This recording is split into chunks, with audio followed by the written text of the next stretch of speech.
Hi everyone. Today we are going to start the first lecture for the NEET student, that is the human reproduction. Okay. 12th के लिए ये important chapter है board के point of view से भी, और हमारे NEET में बहुत सारे क्वेश्चन इससे पूछे जाते हैं. ठीक है, तो चैप्टर को बहुत सिंपल रखेंगे और बहुत सिंप्लीफाई करके चलेंगे. नीट में जो क्वेश्चन आता है उसको डिस्कस करते चलेंगे और बेसिकली स्टार्ट करते हैं. ठीक है, नीट के लिए पूरा फोकस नीट पे रहेगा और बोर्ड के पेपर पे रहेगा. तो सबसे पहले समझते हैं रिप्रोडक्शन. रिप्रोडक्शन आप लोग को शुरू से ही पता है. आप बच्चे जब 8th क्लास में थे तो बहुत इंटरेस्ट लेके इसको पढ़ने की कोशिश करते थे, मजे भी लेते थे बहुत ज्यादा इस चैप्टर में. तो टीचर्स के आपने धीरे धीरे अब आप आ चुके हो उस लेवल पे जहां पर कि आपको बेसिकली क्या होता है और क्या क्या प्रोसेसेस हैं, क्या क्या ऑर्गन्स हैं. आपको आधे से ज्यादा को तो आपको मेरे से ज्यादा नॉलेज होगा, इतने सारे आपने ज्ञान ले रखे हैं चैप्टर पे. तो बेसिकली चैप्टर शुरू करते हैं. ठीक है, इसमें क्या करेंगे, सबसे पहले रिप्रोडक्शन होता क्या है. अब आप खुद से सोचो कि रिप्रोडक्शन क्यों करेगा, कोई ऑर्गेनिज्म को रिप्रोडक्शन करने की जरूरत क्यों पड़ेगी. ठीक है, तो मान लो अगर वो रिप्रोड्यूस नहीं करता है तो क्या होगा कि उसी की तरह का स्पेसीज नहीं आएगा. उस तरह का स्पेसीज नहीं आएगा तो क्या होगा, जो हमारे इकोलॉजी में एक डाइवर्सिटी मेंटेन है, हमारे इन्वायरमेंट में एक डाइवर्सिटी मेंटेन है, वो डाइवर्सिटी मेंटेन नहीं हो पाएगा. बिल्कुल सही. डाइवर्सिटी मेंटेन नहीं होती, इकोलॉजिकल बैलेंस भी मेंटेन नहीं हो पाएगा. इकोलॉजी चैप्टर जब पढ़ाऊंगा तो उस समय मैं आपको बताऊंगा कि इकोलॉजिकल बैलेंस मेंटेन करना बहुत इंपॉर्टेंट है ऑर्गेनिजम्स को. तो इकोलॉजिकल बैलेंस मेंटेन नहीं हो पाएगा. इसके अलावा होगा क्या, न्यू स्पीसीज वेरिएशंस नहीं आ पाएंगे. क्योंकि मैं जब आपको पढ़ा रहा हूँ सेक्सुअल रिप्रोडक्शन तो आपको बताऊंगा कि कैसे वेरिएशन इन द स्पीसीज आता है.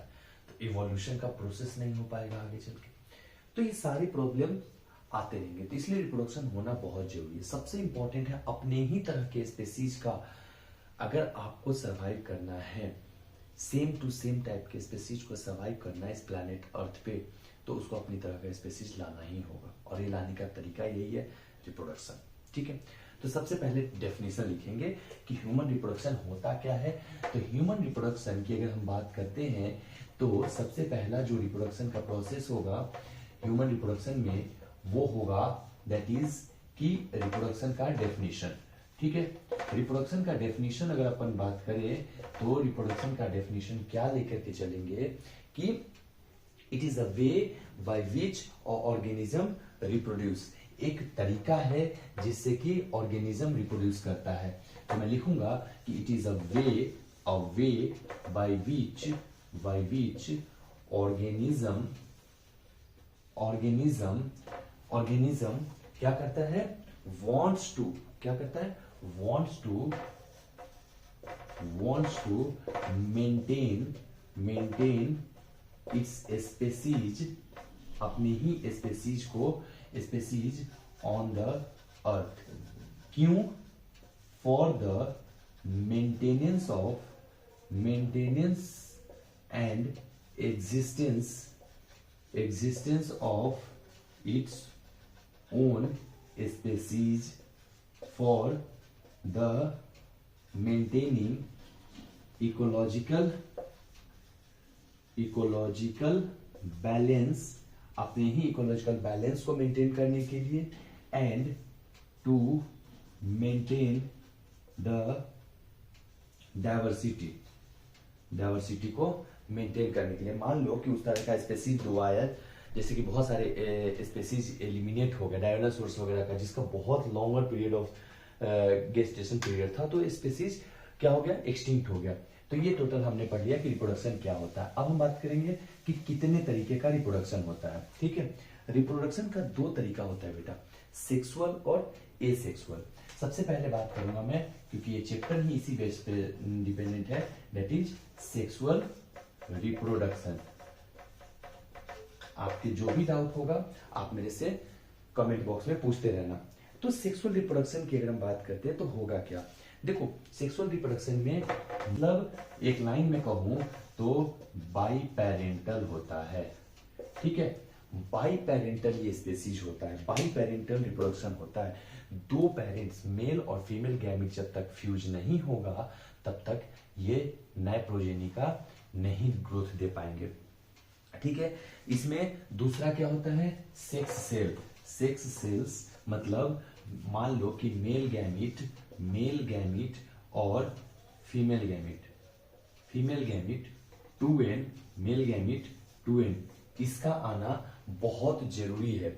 ये दोनों जब 2n ये जो डिप्लॉयड सेल्स हैं इनका क्या होगा, मियोसिस होकर के रिडक्शनल डिवीजन होगा और ये n बनेंगे और यही जब आपस में फ्यूज होंगे that is called as fusion, और गैमेट्स का फ्यूजन होगा, जाइगोट का फॉर्मेशन होगा। तो ये सेक्स सेल्स जो है इसका इन्वॉल्वमेंट होता है इसमें। इसके अलावा बेटा इसमें क्या होता है कि फ्यूजन ऑफ गैमेट्स होता है। तो सेक्सुअल रिप्रोडक्शन में फ्यूजन ऑफ गैमेट्स बहुत कॉमन है। इसके अलावा फ्यूजन ऑफ गैमेट की अगर मैं बात करूं तो इसके अलावा इनकी वाइटलिटी, जो सेक्सुअल रिप्रोडक्शन से जो ऑर्गेनिज्म का जन्म होता है उसका वाइटलिटी ज्यादा होता है, वो ज्यादा वाइटल होता है। ठीक है, तो ये सब मैं जो बोल रहा हूँ साथ साथ लिख सकते हैं आप पॉज कर करके। मैं थोड़ा फास्ट चल रहा हूँ क्योंकि हमें चैप्टर ज्यादा से ज्यादा कंटिन्यू करना है, तो हमें क्या है कि मेंटेन करना है वाइटलिटी को। तो सेक्सुअल रिप्रोडक्शन का एक बहुत अच्छा क्राइटेरिया ये भी है कि वाइटलिटी मेंटेन्ड रहता है। मोर ऑफ द स्पीसीज का वाइटलिटी क्या होता है, मेंटेन्ड रहता है। ठीक है, जब वाइटलिटी मेंटेन होगा स्पीसीज का, इसके अलावा क्या होगा, डाइवर्सिटी। सेक्सुअल रिप्रोडक्शन का बहुत अच्छा चीज क्या है कि डाइवर्सिटी आता है। चांसेज ऑफ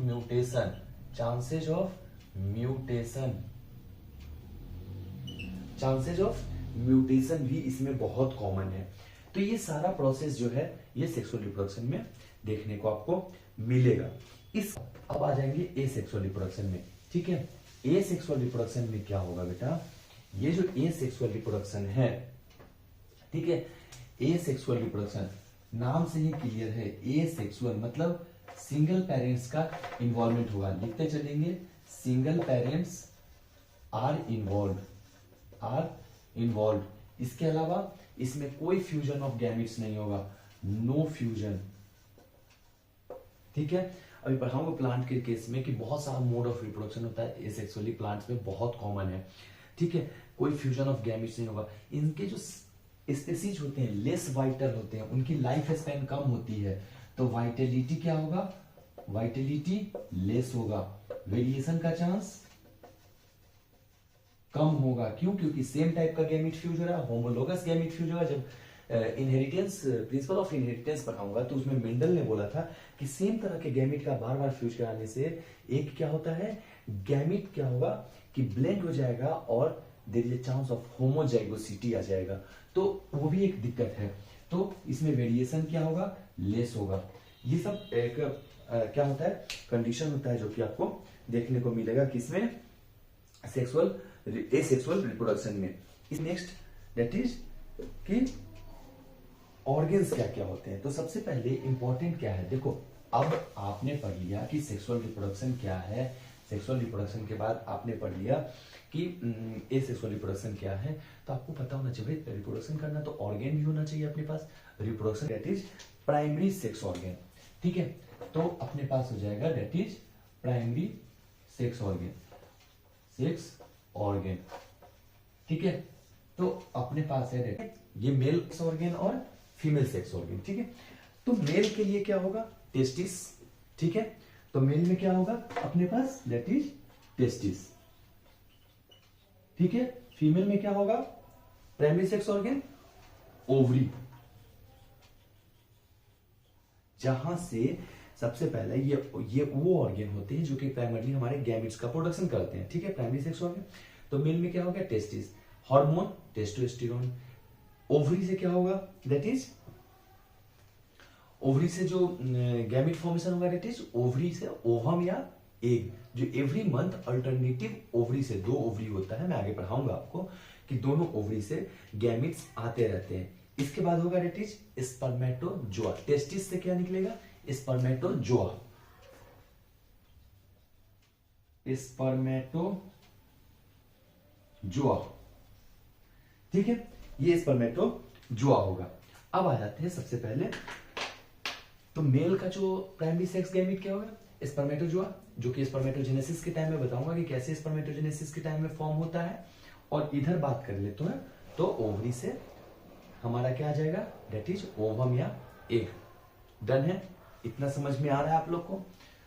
ठीक है, जहां भी दिक्कत होगा, डाउट्स आप उसी समय पॉज करके देख लीजिएगा।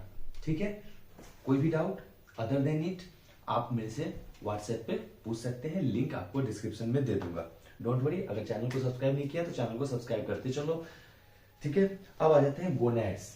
देखो गोनैड्स क्या है, बार बार पूछा जाएगा कि गोनैड्स क्या है, गोनैड्स क्या है। मैं जब पढ़ाऊंगा तो गोनैड्स का नाम बार बार आएगा।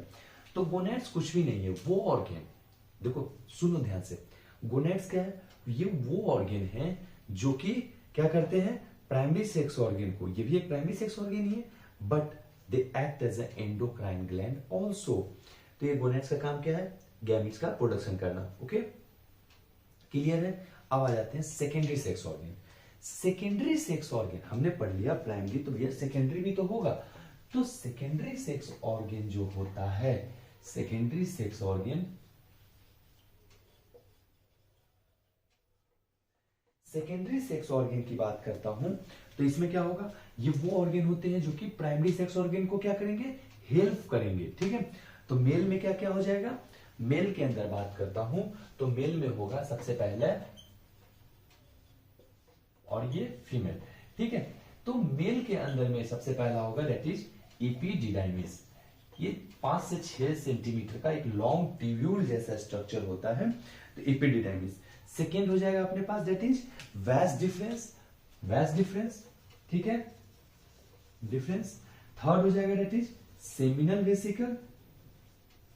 ठीक है, थर्ड हो जाएगा सेमिनल वेसिकल। इसके अलावा bulbourethral gland which is homologous to the Bartholin gland. Okay, इसके अलावा हो जाएगा अपने पास प्रोस्टेट। ठीक है, बल्बोयूरेथ्रल ग्लैंड का दूसरा नाम जरूर याद रखिएगा, नीट में बार बार पूछा जाता है, कॉपर्स ग्लैंड के नाम से। ठीक है, अब फीमेल की बात कर लेते हैं। तो फीमेल में ओवरी से निकल के गैमिट कहां कहां जाएगा, वो सारा एरिया। फैलोपियन ट्यूब बिल्कुल सही है। इसके अलावा कमेंट करके बताते जाइए। Uterus very good, vagina very good. इसके अलावा दैट इज बार्थोलिन ग्लैंड। तो इतना तो आपका क्लियर है कि फीमेल में कौन कौन हो गया, दैट इज हमारे पास fallopian tube FT, uterus, vagina, Bartholin gland, यहां लिख लीजिए बल्बोयूरेथ्रल ग्लैंड, बल्बोयूरेथ्रल ग्लैंड। ये जो बल्बोयूरेथ्रल ग्लैंड है इसी का नाम है काउपर्स ग्लैंड। ठीक है, तो ये आप याद रखेंगे कि किसको क्या बोलते हैं, ये बहुत इंपॉर्टेंट है। इसके अलावा कहते हैं कि कैरेक्टर, आपने देखा होगा कि जब बोलते हैं लड़का जवान हो गया है, क्यों, आफ्टर द प्यूबर्टी कुछ चेंजेस आने लगता है मेल में फीमेल में, इसी को बोलते हैं सेक्सुअल कैरेक्टर। ठीक है, तो कैरेक्टर दैट अपीयर्स, लिखो, the character that appears after the puberty और when the sex hormones are start to release, this is called as the secondary sexual character. Male में क्या क्या होगा, भाई साहब मुच्छे आ गई, मुच्छे, लौंडा जवान हो गया हमारा, तो मुच्छे आ जाना। ठीक है, मुस्टैच, बियर्ड्स का आना। इसके अलावा वॉइस में हॉर्नेस ऑफ वॉइस हो जाता है। ठीक है, तो ये सब क्या है, चेंजेस आते हैं। अब जब आप हायर क्लास में मेडिकल में आओगे तो और भी चीजें आपको जानकारी मिलेगी कि जब फर्स्ट जो इनिशियल फेज होता है दैट इज फैट स्पॉट आने लगते हैं। यस बिल्कुल, हमारा वॉइस चेंज होता है, उससे पहले भी फैट स्पॉट्स आने लगते हैं बच्चे के ऊपर में। ठीक है, तो this are the condition that is the sexual character that appear in the male. अब फीमेल की तरफ आ जाओ। फीमेल में क्या क्या होगा, फीमेल के अंदर में डेवलपमेंट ऑफ मेमरी ग्लैंड होगा। फीमेल्स के अंदर में मेमरी ग्लैंड का डेवलपमेंट शुरू हो जाएगा। तो this is all about the बच्चों सेकेंडरी सेक्सुअल कैरेक्टर। अब दो बार, एक बार एम्स में पूछा गया था और एक बार शायद नीट में पूछा गया था, एग्जैक्टली याद नहीं है, बट ये क्वेश्चन आएगा कि मुलेरियन डक्ट से डेवलपमेंट किसका होता है, वोल्फिन डक्ट से डेवलपमेंट किसका होता है। तो एक जरा नेफ्रोटॉन्स का स्ट्रक्चर बताता हूं और उसके थ्रू बताऊंगा कि वो बाइपोटेंशियल जो गोनेट्स होते हैं तो कैसे डेवलपमेंट होता है। तो एक डायग्राम साथ साथ बनाते चलिएगा आप लोग मेरे साथ साथ में ही, ठीक है।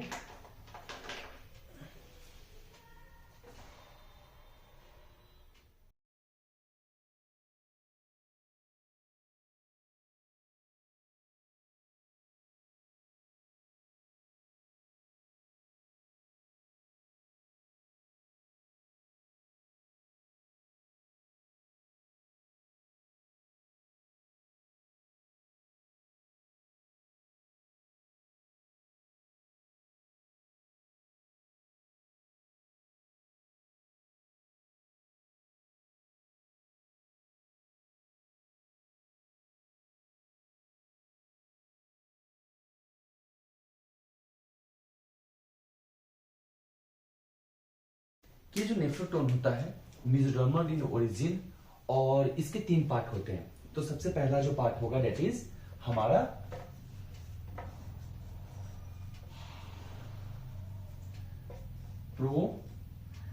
प्रोनेफ्रोटोन,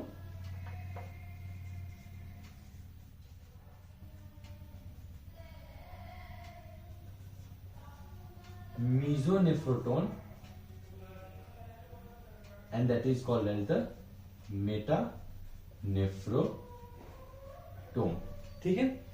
अब सबसे पहला from the mesoderm, from the same mesoderm सबसे पहला जो डेवलपमेंट होगा that will B of Mullerian duct, और मुलेरियन डक्ट से जो डेवलपमेंट होगा that will B from the Mullerian duct से किसका डेवलपमेंट होगा, फैलोपियन ट्यूब का। फैलोपियन डक्ट से जो डेवलपमेंट होगा that will B of the किसका, फैलोपियन ट्यूब का। तो ये रहा हमारा मुलेरियन डक्ट, ये मेसोडर्मल ओरिजिन नेफ्रोटोन, ये रहा मुलेरियन डक्ट, ये भी किसका कैसा ओरिजिन है, ओरिजिन जो होगा दैट इज मेसोडर्म का, ओके मेसोडर्मल, और ये राइज देगा फैलोपियन ट्यूब को, ओके बात क्लियर है। Then we have the Wolffian duct, then we have the Wolffian duct. जो वोल्फियन डक्ट होता है बेटा ये क्या है, इसका भी ओरिजिन मेसोडर्मल, ठीक है। वोल्फियन डक्ट का ओरिजिन जो होगा ये भी मेसोडर्मल होगा और ये डेवलपमेंट किसका देंगे, secondary sex organ of the male, mesodermal origin, और ये secondary sex organ like vas deferens, epididymis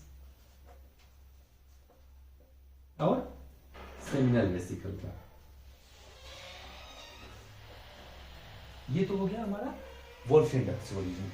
next जो ओरिजिन होगा दैट इज मेटानेफ्रॉन्स के पास में जेनिटल ट्यूबरकल से। जेनिटल ट्यूबरकल से मेल में क्या होगा, पेनिस, फीमेल में क्लिटोरिस। जेनिटल ट्यूबरकल से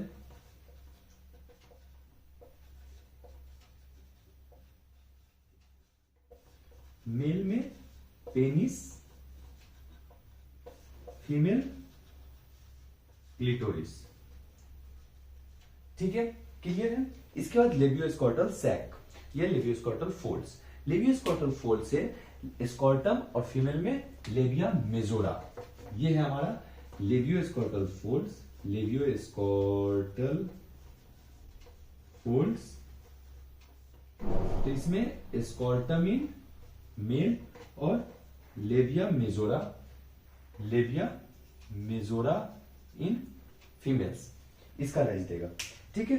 तो this was all about the development किससे किसका हो रहा है, ठीक है। इसके अलावा जो हमारा यूरोजेनाइटल मिएटस होगा, यूरोजेनाइटल मिएटस यूएम के नाम से मेंशन कर रहा हूं, लिख लीजिए यूरोजेनाइटल मिएटस। इससे होगा प्रोस्टेट का, प्रोस्टेट, बल्बोयूरेथ्रल, बार्थोलिन। इसके अलावा that is the last one that is paraurethral. और प्रोस्टेट और पैरायूरेथ्रल क्या होंगे, होमोलोगस, और बल्बोयूरेथ्रल बार्थोलिन होमोलोगस ऑर्गन हो जाएंगे। तो ये तो टोटल था हमारा क्या चीज, that is whole and soul कि कैसे किसका डेवलपमेंट हो रहा है from the different organs of the male and female reproductive system, ठीक है। अब बात करते हैं next one that is chromosomes के बारे में।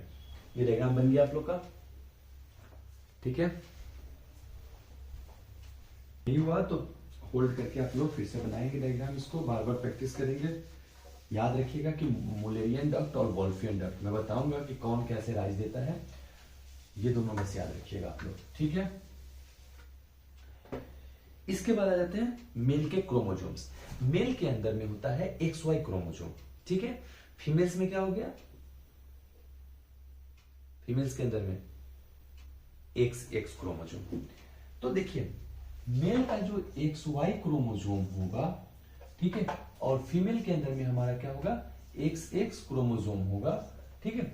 ये क्या होगा, इनके पास में कैसे राइज देते हैं, कौन क्या करता है, तो देखो जो Y क्रोमोजोम होता है, SRY जीन, जो SRY जीन होगा आपका, वो क्या करेगा कि डिफाइनिंग फैक्टर बन जाएगा।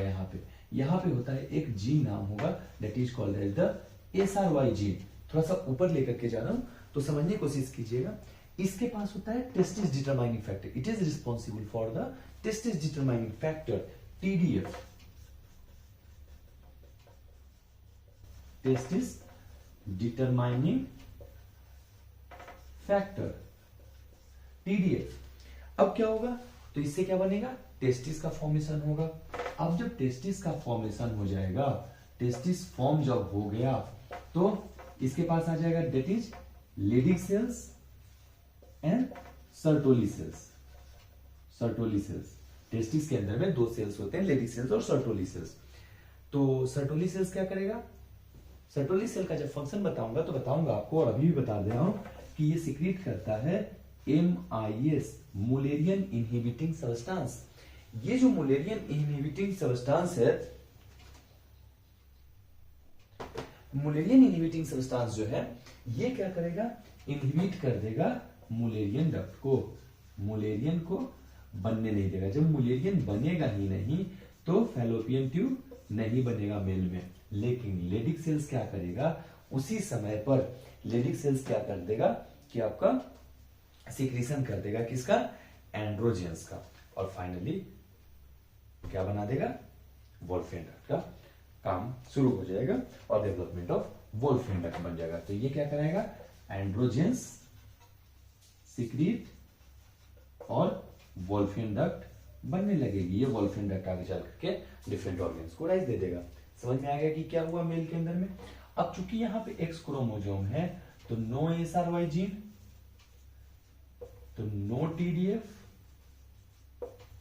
नो TDF मतलब क्या हो गया, मुलेरियन का इनहिबिशन नहीं हुआ, नो MIS, मुलेरियन इनहिबिटिंग नहीं हुआ, तो मुलेरियन बना, और मुलेरियन जो बना तो उसने क्या किया, फैलोपियन ट्यूब को राइज होने दिया। तो this was all about the कि कैसे मुलेरियन डक्ट से क्या बना, ठीक है। मुलेरियन डक्ट जो सप्रेस हो गया मेल के अंदर, क्या किस चीज में कन्वर्ट हुआ, ये जो मुलेरियन डक्ट सप्रेस हुआ है मेल में, लिखो ये मैक्सिमम एम्स में पूछा जाता था पहले, अब तो दोनों कंबाइन हो गया तो कोई चांस ही नहीं है। तो मुलेरियन डक्ट का रिग्रेशन जब हो जाएगा तो रिमेनिंग पार्ट जो बनेगा वो प्रोस्टेट ग्लैंड में कन्वर्ट हो जाएगा या प्रोस्टेटिक यूट्रिकल्स में कन्वर्ट हो जाएगा। फीमेल्स में जो वोल्फियन डक्ट रिग्रेस हो जाएगा वो किस में कन्वर्ट होगा, और एफ्रॉन्स और पैरा एफ्रॉन्स में। ओके, बस ये लिख लो नॉलेज पर्पस के लिए, आपको पता होना चाहिए, उतना पूछेगा कोई नहीं। अब शुरू करते हैं मेल रिप्रोडक्टिव में टेस्टिस। कोशिश करना एनसीईआरटी पे स्टिक होकर के रहने का, इसमें ज्यादा कुछ नहीं पढ़ना है। टेस्टिस के बारे में लिखते चलो। जो टेस्टिस होता है बेटा, टेस्टिस जो होगा, मेल का जो टेस्टिस होगा, टेस्टिस जो होगा आपका 4 to 5 सेंटीमीटर इन लेंथ, एक पेयर में होगा, वन पेयर, ठीक है, 4 to 5 centimetre in length and 2 to 3 centimetre in breadth होगा। टेस्टिस का फंक्शन लिखेंगे, सबसे इंपॉर्टेंट फंक्शन है दैट इज क्या, स्पर्मेटोजोआ का फॉर्मेशन कराना। स्पर्मेटोजेनेसिस यहीं पे होना शुरू हो जाता है। दूसरी फंक्शन की बात करेंगे, टेस्टिस हमेशा, एक लाइन याद रखना कि टेस्टिस हमेशा बनता है एब्डोमिनल कैविटी में है, और in the seventh month of pregnancy में ये डिसेंड होकर के थ्रू द इंग्विनल कैनाल नीचे डाउनवर्ड आता है, ठीक है। और by the end of the 8th month, 8वें महीने के अंदर में वो स्कॉल्टम में आ जाता है पूरा, ठीक है। अब एक इसी पे पूछा गया था क्रिप्टो ऑर्किडिज्म। क्रिप्टो ऑर्किडिज्म क्या होता है कि अगर टेस्टिस डिसेंड ही नहीं कर पाया, क्रिप्टो ऑर्किडिज्म लिखो, क्रिप्टो ऑर्किडिज्म, टेस्टिस क्या है, डिसेंड ही नहीं हो पाया, non descendance of testis in the 8th month of pregnancy. तो अब क्या होगा, this is called as cryptorchidism. अब आपने सुना होगा कि यार गाय का क्रस्टेशन हो गया, जो टेस्टिस है उसको क्रस्ट कर दिया जाता है, तो it is done in the bulls, सांडों में किया जाता है, क्योंकि वो एग्रेसिव ज्यादा, क्योंकि टेस्टोस्टेरोन हार्मोन क्या है, एग्रेसिव हार्मोन है, तो बुलॉक बनाने के लिए ये काम किया जाता है। ठीक है, अब आ जाते हैं टेस्टोस्टेरोन। टेस्टोस्टेरोन जो है किसी को एग्रेसिव बिहेवियर देता है, ठीक है, इतना क्लियर है आपका। अब आ जाता है इंग्विनल हॉर्निया का कॉन्सेप्ट, थोड़ा सा अलग चलते हैं मेडिकल लाइन में। जब कभी भी ये जो इंग्विनल कैनाल का जो लूप है, ठीक है, intestinal loop along with the associated mesentery into the inguinal canal और स्कॉर्टम, मतलब जो इंटेस्टाइन का जो लूप है वो अगर स्कॉर्टम में इंटर कर गया गलती से भी, that will be called as the inguinal hernia या फिर इंग्विनल कैनाल का वो कंडीशन कहा जाएगा। It can be complete inguinal hernia और it can be a incomplete inguinal hernia. ठीक है, इतना ही पढ़ना है, इसमें ज्यादा कुछ नहीं पढ़ना है। ठीक है, अब आ जाओ स्कॉर्टम पे, सेकेंड पार्ट, टेस्टिस पढ़ लिया, अब आ जाओ स्कॉर्टम। स्कॉर्टम क्या होता है, स्कॉर्टम एक पाउच लाइक स्ट्रक्चर होता है, ठीक है, मेल के अंदर में, डायग्राम देखो आपको दिख रहा होगा, तो पाउच लाइक स्ट्रक्चर होता है, एक्स्ट्रा एब्डोमिनल होता है, एब्डोमिन के बाहर है, मेल्स अच्छे से समझ पा रहे होंगे इस चीज को, and that is why the human testis are called as extra abdominal, इसीलिए ह्यूमन टेस्टिस को हम क्या कहते हैं, एक्स्ट्रा एब्डोमिनल कह देंगे। और टेस्टिस जो टेम्परेचर होना चाहिए, एक बार नीट में पूछा गया था कि टेम्परेचर ऑफ स्कॉर्टम कितना होना चाहिए, 2 to 2.5 degree less than the normal body temperature. बहुत इंपॉर्टेंट है, क्यों, असर्शन दे दिया जाएगा आपको बाय द वे कि the temperature of the scrotum is 2 to 2.5 degree Celsius less than the normal body temperature। ठीक, रीजन दे देगा, the temperature is less because it is required for the spermatogenesis। अब जब spermatogenesis कराना है तो चाहिए कम temperature, बिल्कुल सही है रीजन। तो assertion and reason are both correct, ठीक है, and reason is the correct explanation for the assertion, ये चला जाएगा इसका आंसर। ठीक है, इसमें बहुत सारे स्वेट ग्लैंड्स प्रेजेंट होते हैं, डायग्राम बनाऊंगा थोड़ी देर में। टेस्टिस में 2 मसल होते हैं, बहुत इंपॉर्टेंट है, स्कॉर्टम में 2 मसल होते हैं, एक होता है क्रीमेस्टर मसल और एक होता है डार्टोस मसल। लिखो, डार्टोस मसल, डार्टोस मसल वो मसल होता है, DARTOS लिखो,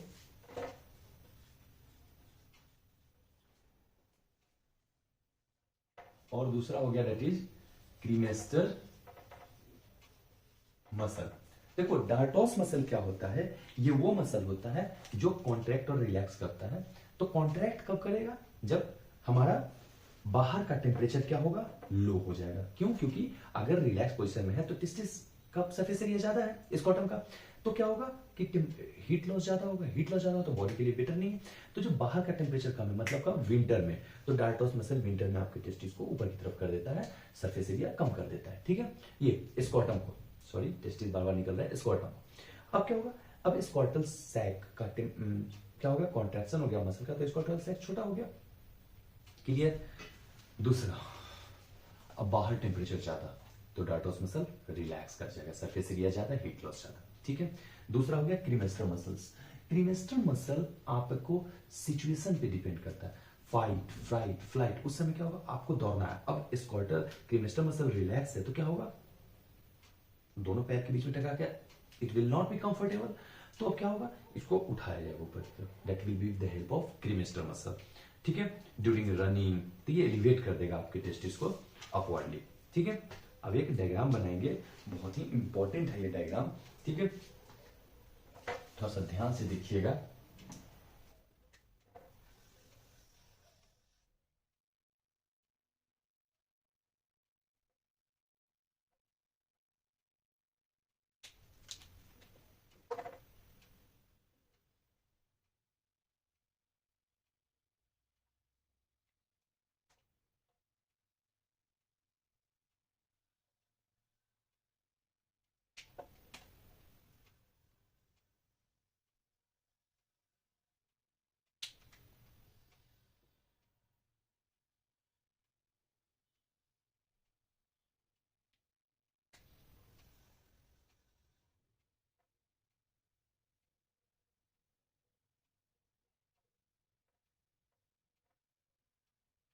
ठीक है, ये डायग्राम बन गया।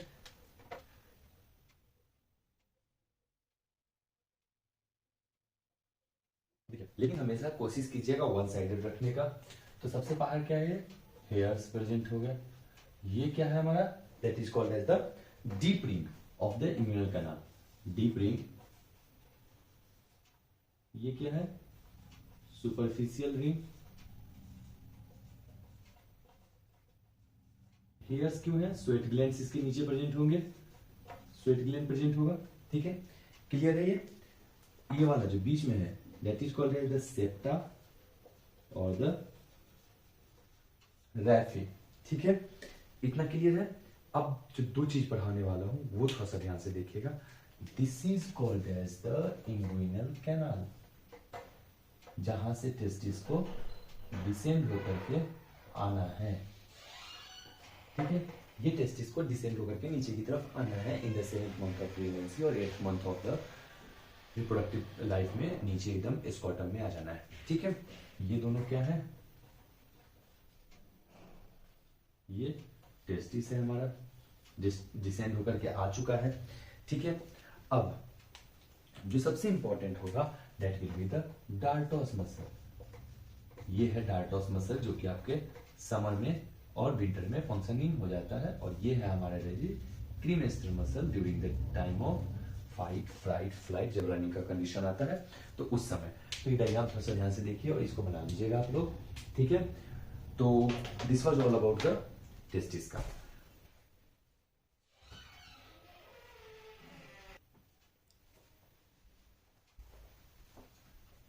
चलिए, तो the internal structure of the testis. देखिए, internal structure of the testis में आपको कुछ नहीं लिखना है, 2-3 लाइन लिख लीजिए कि from the outer to inner, बार बार पूछा गया है ये कि आउटर टू इनर जो लेयर होता है टेस्टिस के अराउंड, उसका नाम बताना है। तो सबसे आउटर लिखे टोनिका वेजिनालिस, दूसरा लिखे टोनिका एल्बुजिनिया। ये एनसीईआरटी में लिखा हुआ है कि dense white fibrous connective tissue का ये लेयर होता है covering the testis. Then tunica vasculosa. देखिए, डायग्राम बनाइए मेरे साथ साथ।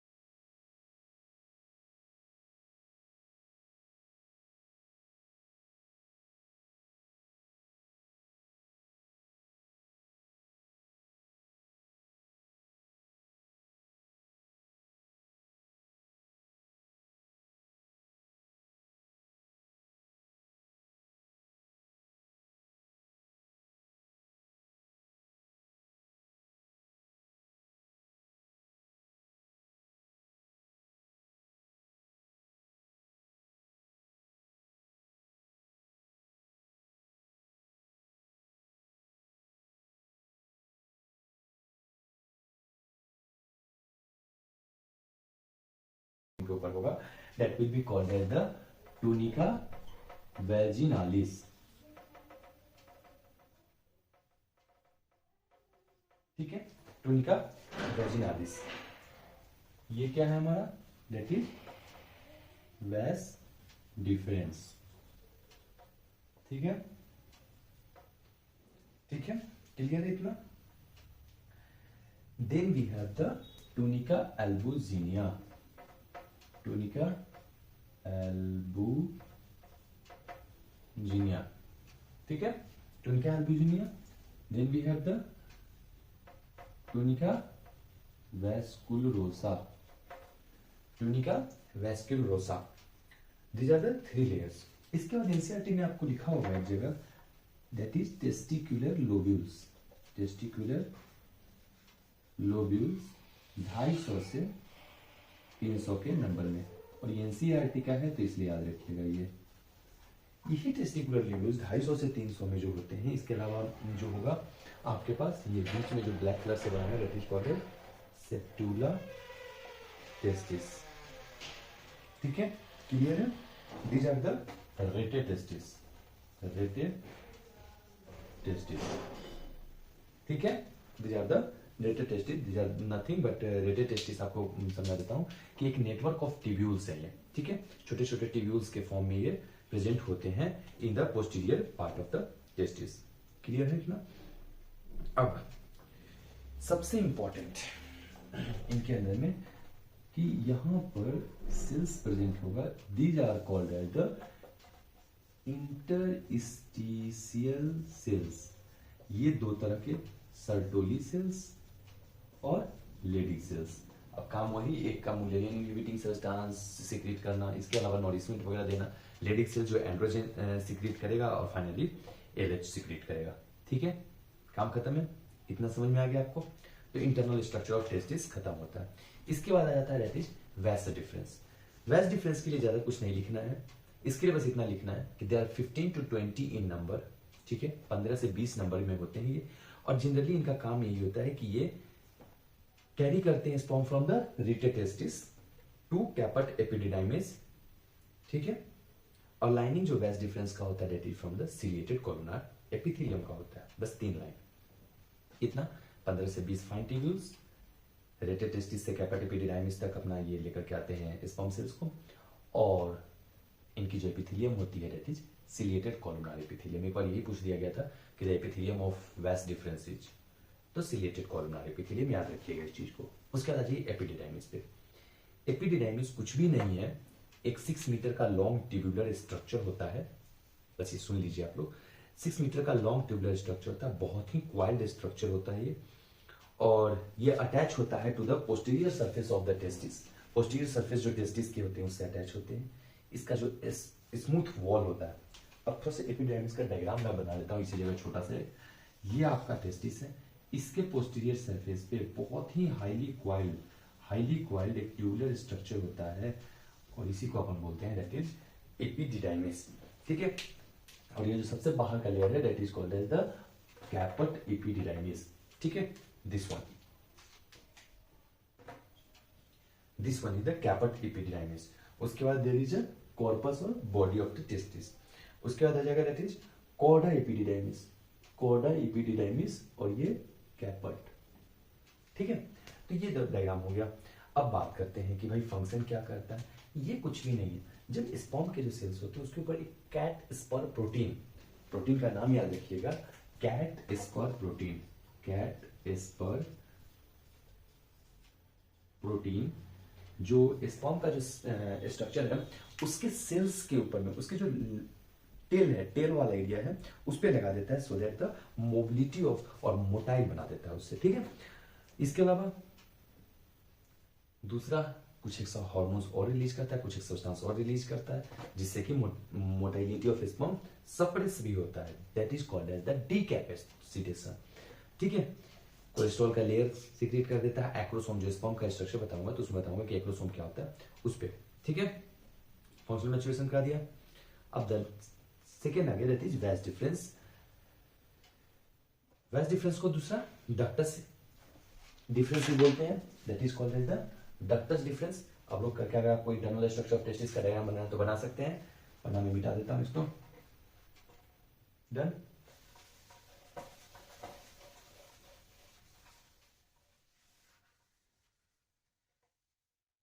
ठीक है, अब आ जाते हैं vas deferens. It is also called as ductus deferens, vas difference.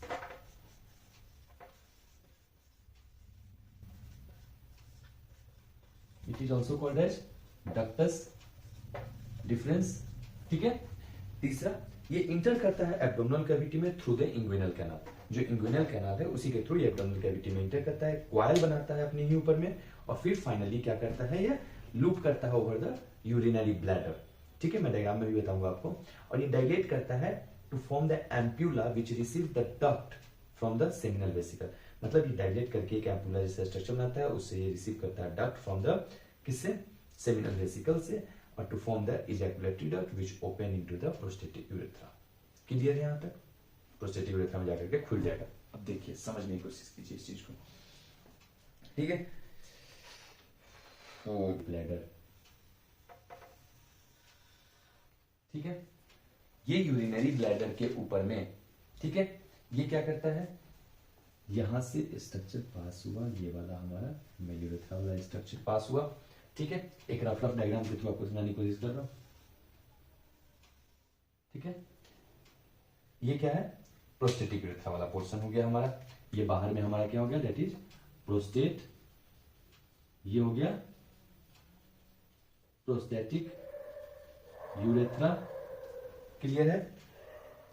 इसी जगह से अपने पास जो स्ट्रक्चर प्रेजेंट है over the urinary bladder, that is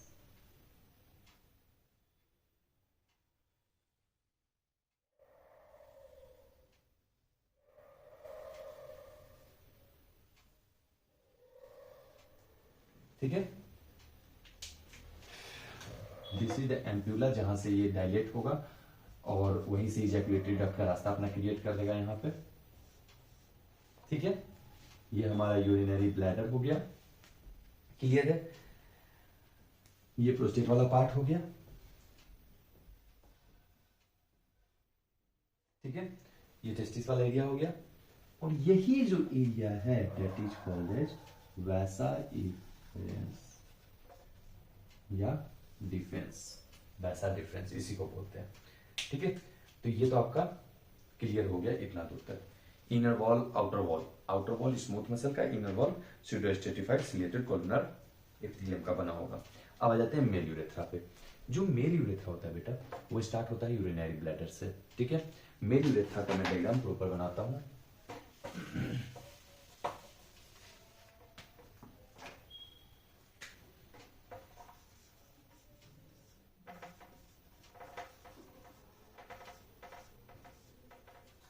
जो ये देखो,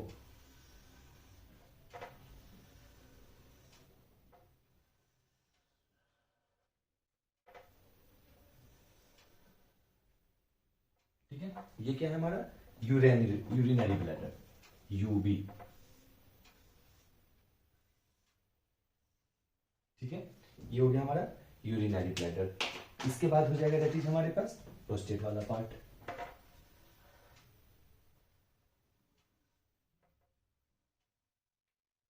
ठीक है, क्लियर है।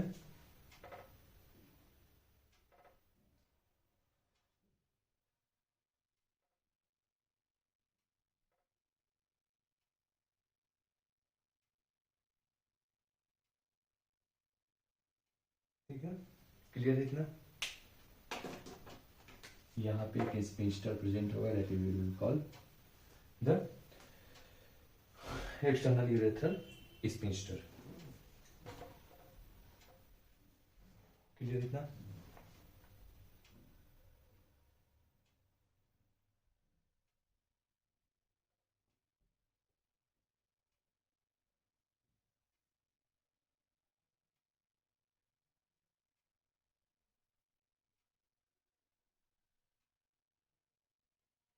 ध्यान से देखिएगा डायग्राम को।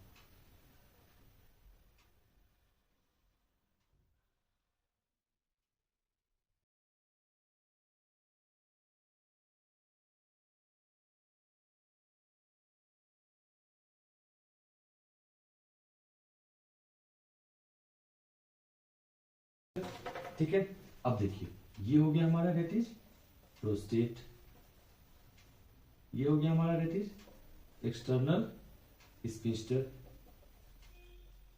किसका, यूरेथ्रा का, यूरेथ्रल स्पिंस्टर। ठीक है, क्लियर है। इसके बाद ये छोटे छोटे जो ओपनिंग होंगे दैट इज ओपनिंग फॉर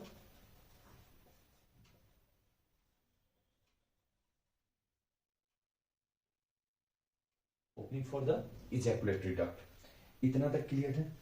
यहीं से दो स्ट्रक्चर याद रखिएगा, ये जो पास होता है that is called as the bulbourethral gland. ठीक है, यही बल्बो यूरेथ्रल ग्लैंड जाकर के फीमेल के वजाइना में मोबिलिटी देगा, स्पर्म को, उसको डायलेट करेगा। ठीक है, आफ्टर द कॉपुलेशन। ठीक है, इसके अलावा इसी का सिक्रेशन, बल्बो यूरेथ्रल ग्लैंड का सिक्रेशन। ठीक है, this is called as the penile urethra. ठीक है, और last one that is called as the urogenital meatus. ठीक है, इतना याद रखिएगा आप लोग को। This is called as the membranous urethra. तो बेटा यूरेथ्रा के 3 पार्ट हो जाएंगे। सबसे पहला हो जाएगा that is called as the male urethra के 3 पार्ट हो जाएंगे। प्रोस्टेटिक यूरेथ्रा, जो प्रोस्टेट वाला रीजन हो गया हमारे पास, ठीक है। दूसरा हो जाएगा मेम्ब्रेनस, तीसरा हो जाएगा पेनाइल यूरेथ्रा। जो मिक्चुरेशन होता है, याद रखना हमेशा ही, micturition is controlled by the parasympathetic nervous system. और इजैकुलेशन चूंकि सुख का साथी है, सिंपैथेटिक नर्वस सिस्टम, ठीक है। मिक्चुरेशन दुख का साथी होता है, ठीक है। तो this is called as the parasympathetic nervous system का काम, और ये सिंपैथेटिक नर्वस सिस्टम का काम। ये था अपना टोटल क्लियर। और मेल यूरेथ्रा दोनों का पैसेज है, स्पर्म का भी और यूरिन का भी। साइमल्टेनियसली दोनों चीज नहीं हो सकता, ये भी ध्यान रखिएगा आप लोग। अब अपने पास बच जाएगा that is called as the seminal vesicle. Seminal vesicle develop होता है वॉल्फियन डक्ट से, लिखते जाइए। Develop from the Wolffian duct, one pair dorsal to the urinary bladder. The secretion of seminal vesicle is jelly-like, clear, with a pH of 7.3. Fructose, अब fructose जो rape के case में many a time से fructose ही check किया जाता है कि rape हुआ है या नहीं। अगर हुआ है तो फ्रक्टोज जरूर प्रेजेंट होगा, क्योंकि seminal vesicle 60 to 70% part of the semen का सेमिनल वेसिकल का फ्लूइड रहता है, ठीक है। तो सिक्रीशन क्या क्या हो जाएगा? Fructose, prostaglandins, inositol, citrate. Inositol और सिट्रेट का काम क्या है? इंसिटॉल फॉस्फेट बाइंडिंग करेगा और सिट्रेट क्या करेगा? Calcium binding, okay. Fibrinogen which is a clotting factor, ठीक है। इतना क्लियर हो गया। इसका था प्रोस्टेट पे। Prostate is a unpaired gland, इसका कोई पेयर नहीं होता है। It is homologous to the paraurethral gland of the females. The pH is 7.2 to 7.3. Secretion is jelly like. ये सारे नोट्स मैं व्हाट्सएप ग्रुप में ऐड कर दूंगा, आप लोग व्हाट्सएप में ऐड हो जाइएगा, ठीक है। 30% of the semen, 30% part, 60 to 70% कौन बना रहा था? हमारा सेमिनल वेसिकल का फ्लूइड। 30% का पार्ट कौन बना रहा है? प्रोस्टेट का पार्ट। क्लॉटिंग फैक्टर, एंड इसमें भी वही calcium binder and phosphate binder इसमें प्रेजेंट होते हैं। और ये एक सब्सटेंस रिलीज करता है that is citric acid. Citric acid which is called as the fuel of a sperm, ठीक है। Bulbourethral gland, next. Bulbourethral gland also known as Cowper's gland. Opening is homologous to the Bartholin gland and location is present on the either side of the male urethra. Neutralizes, अब इसके secretion क्या होंगे? ये acidity of the किसका? Mail urethra के acidity को neutralise करेगा और पेनिस को लुब्रिकेट करेगा, ठीक है। ये जो पेनाइल यूरेथ्रा है इसका क्या होगा? एसिडिक नेचर होगा तो इसको लुब्रिकेट करने का काम करेगा। अब क्या होगा? देखो, सेमिनल वेसिकल और प्रोस्टेट दोनों क्या हो गया? प्रोस्टेटिक यूरेथ्रा हो गया। अब क्या होगा कि जो सेमिनल वेसिकल है उससे सिक्रीशन क्या आएगा? फिब्रिनोजेन, जो कि क्लॉटिंग फैक्टर देगा। अब ये फिब्रिन हो जाएगा, फिब्रिन की वजह से कोगुलेशन हो जाएगा सीमेन का। अब कोगुलेटेड सीमेन जब ड्यूरिंग द कोपुलेशन, जब कोगुलेटेड सीमेन आप रिलीज कर देते हो फीमेल के वेजाइना में, तो क्या होगा? वो तो कोगुलेट रहेगा, मोबाइल नहीं होगा। तो बल्बोयूरेथ्रल ग्लैंड का जो सिक्रीशन आएगा that will help in the mobility of that semen in the vagina. इतना क्लियर है? प्रोस्टेटिक फ्लूइड, प्रोस्टेटिक फ्लूइड भी यही काम करता है, फिब्रिनोलाइसिस कर देगा, ठीक है। अब आ जाओ रेक्टल ग्लैंड। ह्यूमन में एब्सेंट होता है, ठीक है। Present in both male and female, male और फीमेल में प्रेजेंट होता है। इसके अलावा ये क्या करता है? प्रोड्यूस करता है अपना फेनरोम्स की फीमेल्स या मेल्स को अट्रैक्ट करने के लिए। जनरली एनिमल्स में सिक्रीशन होता है, ठीक है। अब 2-3 टर्मिनोलॉजी है जो कि थोड़ा सा ध्यान से सुनिएगा, ये बन गया रहेगा आप लोग का।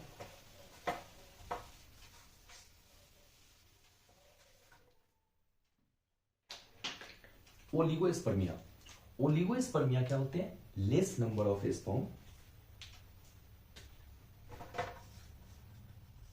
Oligo स्पर्मिया, sperm count less than 20 million per ml of semen.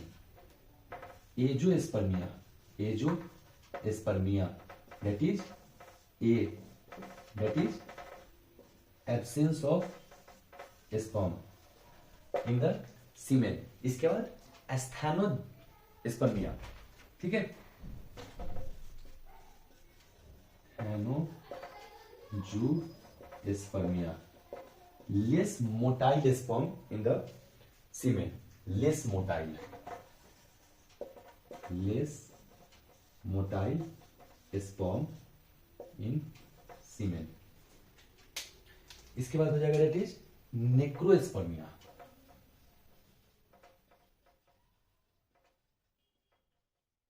नेक्रोस्पर्मिया कहने का मतलब है बेटा कि नॉन मोटाइल स्पर्म है. ये क्या था? Less motile. ये क्या था?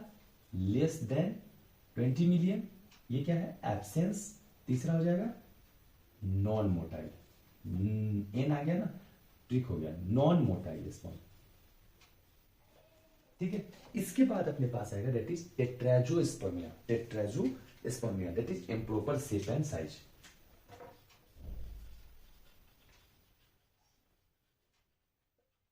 Tetraspermia, that is the improper shape and size of the sperm.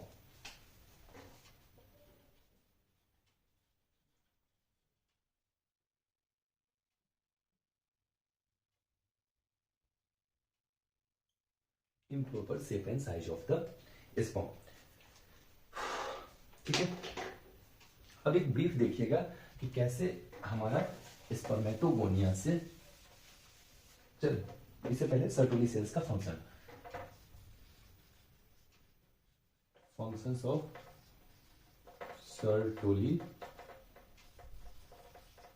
Sales. सबसे पहला एमआईएस का सिक्रीशन, मुलेरियन इनहिबिटिंग सब्सटेंस का सिक्रीशन. दूसरा नॉरिशमेंट किसका? स्पर्म सेल्स का. तीसरा, पहला हो गया मुलेरियन इनहिबिटिंग सब्सटेंस का सिक्रीशन, दूसरा नॉरिशमेंट ऑफ स्पर्म सेल्स, तीसरा फैगोसाइटोसिस किसका? Dead and decade sperm cells का, ठीक है. इसके अलावा ब्लड टेस्टिस बैरियर. चौथा that is blood testis barrier. इसके अलावा इनहिबिन का सिक्रीशन. ये क्यों? क्योंकि यहीं से निगेटिव फीडबैक जाएगा किसके लिए? जब एक्सेस ऑफ स्पर्मेटोजेनेसिस हो जाएगा. तो नेक्स्ट क्लास में स्पर्मेटोजेनेसिस और ओजेनेसिस बताऊंगा, तो उसमें बताऊंगा आपको, ठीक है. फिर ABP, androgen binding protein, so that की amount of concentration of concentrated sperm बढ़ाना. मतलब एबीपी, एंड्रोजन बाइंडिंग प्रोटीन का रिलीज कराना, ठीक है. ये सब काम कौन करता है बेटा? अपना सर्टोली सेल्स, ठीक है. तो ये तो था हमारा सर्टोली सेल्स का फंक्शन. पहले पेनिस के बारे में थोड़ा सा पढ़ लेते हैं कि पेनिस होता क्या है. सर्टोली, ये लिख लीजिए.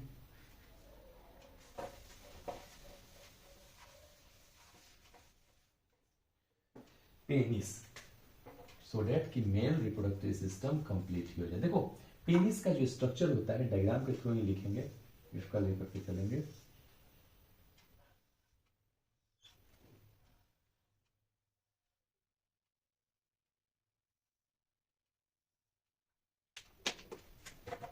पेनिस के नीचे it is a male copulatory organ.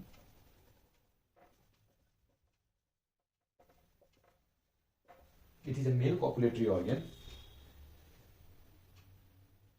male external genital organ made up of muscles only. No bone is present. जो ह्यूमन का होता है, human penis, absence of bone, ठीक है. बोन नहीं होता, मंकी में होता है, that is called as rhesus monkey में. दो muscles are present, that is called as corpora spongiosum. Corpora spongiosum is present on the ventral surface, और जो sun facing surface that is corpora cavernosa, cavernosa. ये जो corpora spongiosum है, it is little bit toward the glans penis, और इस glans penis के ऊपर में एक स्किन होता है, that is called as the foreskin, that is called as foreskin. ठीक है, क्लियर है? इस जगह इसी फोर स्किन के नीचे जो ग्लैंड होता है, that is called as preputial gland. ठीक है, प्रीप्यूचुअल ग्लैंड प्रेजेंट होता है। ये this is called as frenum, ठीक है, या frenulum. This is called as frenulum prepuce. ठीक है, so this is the structure of the male penis. और ये तो आपको पता ही ऑलरेडी, यूरोजेनिटल मीएटस। ये जो बल्ब वाला पार्ट है, ये ही तीन पार्ट में अपना पेनिस डिवाइड हो जाएगा। ये होता है हमारा अनएक्सपोज्ड, ये क्या है, एक्सपोज्ड। ठीक है, तो ये था टोटल हमारा मेल पेनिस का। कल जो बेटा पढ़ेंगे अब हम, सबसे इंपॉर्टेंट दैट इज स्पर्मेटोजेनेसिस और उसका नेगेटिव फीडबैक। इससे हमारा पूरा कंप्लीट हो जाएगा मेल रिप्रोडक्टिव सिस्टम वाला एरिया। फिर शुरू करेंगे फीमेल रिप्रोडक्टिव वाला सिस्टम वाला एरिया। ठीक है, अभी तक जो भी डाउट आया होगा, बहुत लंबा लेक्चर था अपना, लगभग 40 to 45 मिनट्स का ये लेक्चर या 1 आवर का ये लेक्चर हो जाएगा आपको। एडिट करने के बाद देखते हैं कितने मिनट का होता है। तो बहुत ध्यान से पॉज कर करके एक एक डायग्राम को समझ के बनाइएगा। एमसीक्यू क्वेश्चन कल आपको सॉल्व करने को मिल जाएगा, कल आप एमसीक्यू सॉल्व कीजिएगा। नोट्स आपको ऑलरेडी मैं व्हाट्सएप में ऐड कर दूंगा, जो लोग होते जाएगा आप लोग को चैप्टर समाप्त होते ही नोट्स मिल जाएगा, पूरा रिवाइज करेंगे। और ज़्यादा से ज़्यादा लोग चैनल को सब्सक्राइब करेंगे। ठीक है, ऑनलाइन क्लास के लिए अगर आप लोग चाहिए तो उसके लिए आप व्हाट्सएप पे मुझसे डिस्कस कर सकते हैं, मैं नंबर दे दूंगा आपको। एक बैच में आप सबको एक साथ ऑनलाइन ले सकता हूँ, ये भी है अपने पास ऑप्शन। ठीक है, thank you, that's all for today, hope you enjoy our video. Thank you.